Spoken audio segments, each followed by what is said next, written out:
that last line really hit me in that screening where, she says, what could happen? Like, well, we should answer that question, And so I started to do research on what happens in our brains when we're teenagers. It's complex emotion going on. And boom. Yes. Headquarters renovation. Yeah.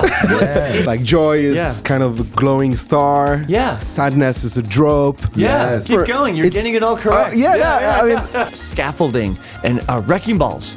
A wrecking ball should come through headquarters. Oh, that's awesome. And then a demolition. I got really excited. We're like, we have to tell the story. We can't have too many. It's a 90-minute movie. How many can you fit?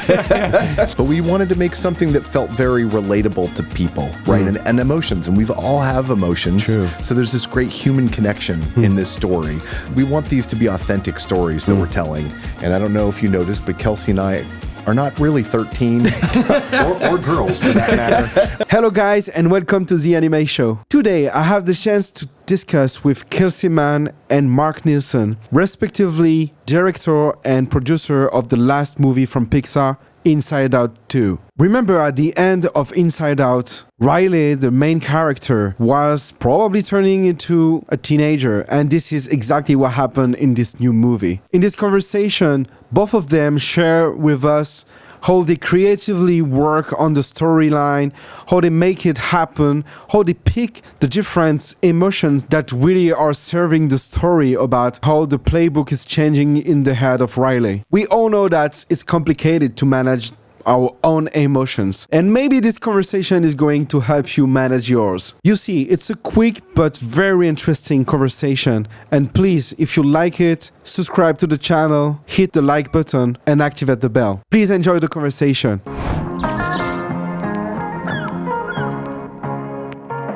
Kelsey, Mark, welcome to the Animashow. Thank you very much. Happy to be here. Thank you so much for sharing time with me. I'm super happy to have you, both of you, on the Animashow because today is the release of the new movie Inside Out 2. Yes. And I remember Inside Out 1, we were like at the end with joy and all the crew of emotions, and they were like having this brand new control console.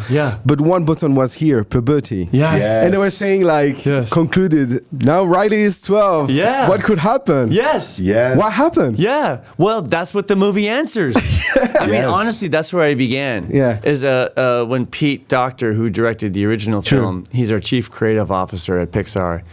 He came to me and was like, I think there might be another story there. And I think you'd be a good person to go off and see if we can come up with a story. Nice. And we started by watching the movie. Pete first thing, Pete and Jonas Rivera, who's the producer on the first film, we all watched it, and that last line really hit me in that screening where she says, what could happen? Like, well, we should answer that question, because we weren't sure what to do. Pete's like, I don't have an idea. Go for it. Go think of what we could do. So, and I was going to pitch 3 ideas of what we could do for Inside Out 2, right? Where Mark, were you like inside? This was just before I joined Kelsey. So this was just Kelsey and a writer basically was all that was on the show at this time. Yeah, but Mark was on the first film. I was not. So he worked on. So you're the legacy. Yes, that's right. That's right. Yeah, I mean, it was really nice to have Mark come on because he's got the legacy and I didn't. And also Mark had produced before on Toy Story 4. True. And this is my first time directing, so it was nice to have to be able to lean on Mark for all of his experience, both in Inside Out and actually doing the job for a second time, really. But I was really for the first time. So it was a good partnership. So you were thinking of the 3 potential ideas and and so I knew one of them would be Riley as a teenager. I'm like, okay, that should be one of my pitches. And so I started to do research on what happens in our brains when we're teenagers, and I met with an expert that was on the first film. Dacher Keltner, he's a professor over at UC Berkeley, and he was like our emotion expert on the first film. So I met with him within the first week that I was on the movie, and I'm like, what happens when kids in our brain? Like become teenage? It's complex emotion going on, and so boom. Headquarters renovation. And that came from the science. Because he said like, okay, there's a lot that happens at this age. I'm like, really? Tell me. And he's like, there's a lot of neuron pathways are being torn down, new ones are being created. Sometimes the pathways are created, but they're not connected yet. Wow. And I'm like, I just got this idea of construction, and I'm like, construction equipment and scaffolding and wrecking balls. A wrecking ball should come through headquarters. Oh, that's awesome! And then a demolition team should come in with sledgehammers and start tearing up headquarters. And I got really excited to tear up headquarters. We're making rooms for other people, other emotions. Got to make space for the others coming in. That was pretty early on that I did some drawings of like destroying headquarters. Nice, but it came from the science, and I think that's what's so great about the Inside Out world is it's the mix of art and science together. Mark, do you think like Inside Out, like franchise or Inside Out series, is one of the smartest franchise that you guys created? Because Toy Story is like about toys that get together and have an adventure for their hero. But here, I mean, you are basically getting Nobel Prizes for inventing core memories, for inventing all the systems of what happens into a mind. Yeah. It's super interesting. Yeah, it's amazing. And I loved being part of that first film. And, at the time, we just thought, we're just making one film. We were not trying to make a franchise, but we wanted to make something that felt very relatable to people, right? And emotions. And we've all have emotions. True. So there's this great human connection in this story. Yeah, I think that's what's cool about, we're going into the head of a very specific person, a 13-year-old girl who lives in San Francisco. But there's something about it that everybody can relate to, because really the story is about joy and anger and fear. And we all have those, whether or not you have that experience that Riley has. Exactly. Actually, humans have 27 emotion. That's why we said. That's from Dacker. He was on the first film. He was like, "Wow, you're just using 5 of them. You're really like boiling down years and years of my work just to the 5." But we're like, we have to tell the story. We can't have too many. It's a 90-minute movie. How many can you fit? Hey, just a little break to talk about our sponsor, 22D Music Group, the independent company specialized in the music rights management for series and movies. And Toon Boom, the company that offers award-winning 2D animation softwares as well as storyboard and production management softwares. A big thank you as well for our partner, the Annecy Festival. And we say hello to our friends from Écran Total, the magazines where you find everything you need to know about the film and TV production business. Back to the conversation. And so how did you pick the additional emotions? I made a list. I made a list in the beginning. I'm a list maker. Okay. Maybe it's my anxiety. I think she's a little organized. Yeah, a little bit. Yeah. And it helps me think. And so I just made a list of what we could possibly do. Okay. And then I stood back from that list and I got immediately drawn to anxiety. Pretty early on, I was like, I circled her name. And I'm like, I think I could tell a story about that. And I think I could relate to that not only, when I'm like Riley's age, but even now, Yeah, and nowadays, anxiety is kind of a topic super important, especially for teenagers. Like social media came up and changed the relationship dynamics between them, between teenagers.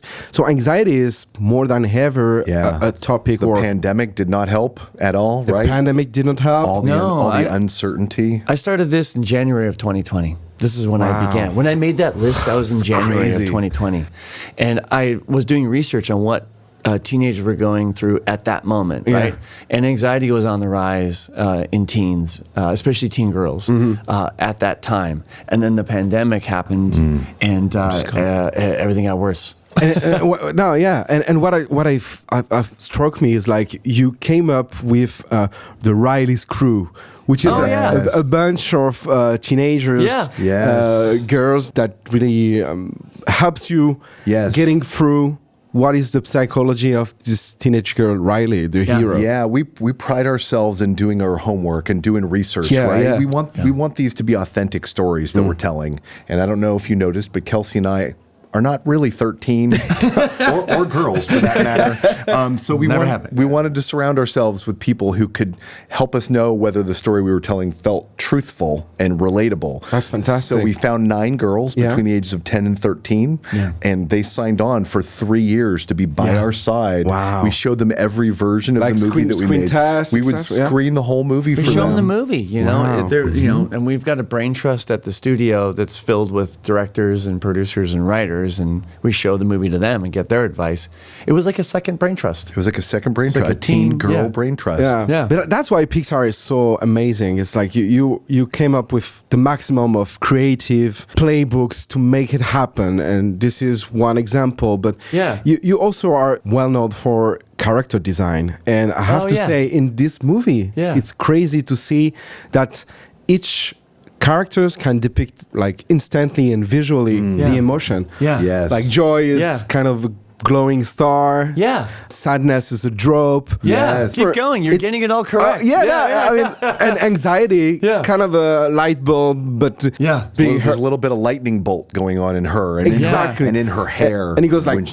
Yeah, totally. So, and she also looks a little bit like Fear, because they're. I keep saying they're like distant cousins. You know, they're related. Yeah, they're related for sure. Yeah, for sure.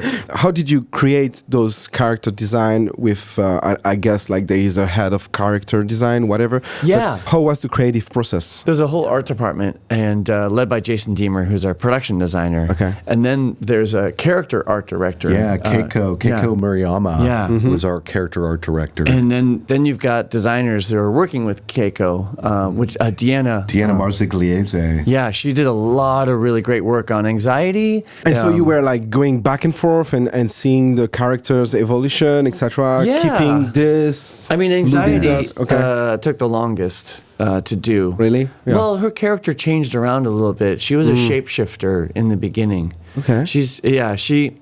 I always pitch this movie as like an emotional takeover. Do you know the movie All About Eve? All About Eve. It's a wonderful film, made in the 40s, maybe 50s.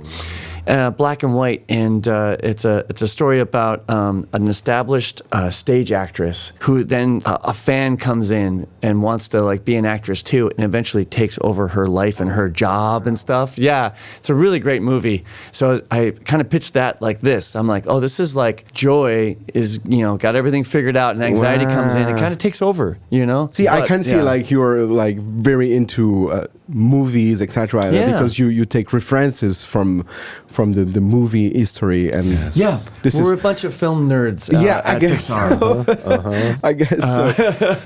But so she changed around quite a bit. The character of anxiety started out in different ways. Is there any takeaways from building this movie that you get better now, like how to manage emotions? Yes. What mystery did you unveil? Oh boy, there's a lot. Working on this movie is like having therapy, because you really learn about your emotions, yourself, both as a person and as parents. Mark and I are fathers, and I definitely learned how to be a better dad by working on this movie. And so I've learned a lot about why we have things that happen in our brains and why they happen to us. And it's good to name them and to talk about them, because this is the only way to solve issues when there is issue. 100%. Once you name an emotion, it almost feels better that it's recognized and seen, and it goes, oh, you see me. And then it starts to relax a little bit, and we get to do that with this film, but we also not only get to name them, but we give them a face.